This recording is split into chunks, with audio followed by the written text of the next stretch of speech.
When we're talking openly, with real engagement in a conversation, then our memories and our experiences fall into some kind of pattern of story, and I like to put it in the active tense. We're storying. We're creating some kind of narrative structure, and we long, part of our nature, we long for narrative coherence. We long to get the story storied. And in the process of storying, we're making patterns. From stories come, let's put up here, patterning. Sounds like knitting, but we're looking for patterns of interaction, and our stories then get patterned. The whole logic of models of therapy, like cognitive analytic therapy, are to look for the patterns of interaction that come from the storying we're telling as we're talking openly and freely of our memories and experiences.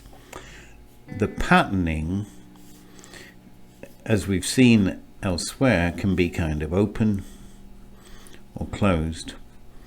This pattern that we're telling into the story, it can be like a plot. It can be so fixed and already told that the story, if you like, in its telling is over-storied. And part of our listening and talking here is to somehow open it up, to unstory it. It's a funny word, unstory, to loosen the story up. As well as patterning, as we're listening, there's a process of telling that is, if you like, another P, processing. As I talk and you listen, as I tell stories from my memories and from my experiences, we're looking for a pattern. Well, what's the plot here? What, as we say, what's the story? What story are you telling me? But at the same time, we're processing through our senses, through the words, through our engagement, and something is getting processed. And the processing is like a kind of sorting or shifting, and it's not so rational or so word-bound. It's part of the engagement between us.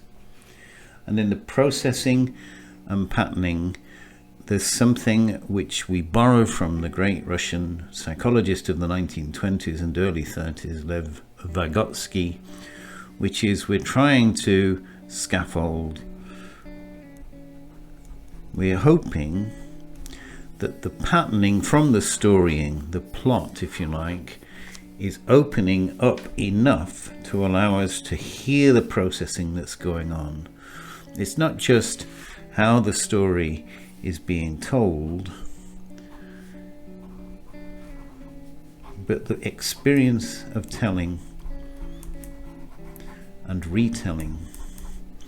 This is kind of what we're looking for when we talk about holding the story open in an open dialogue.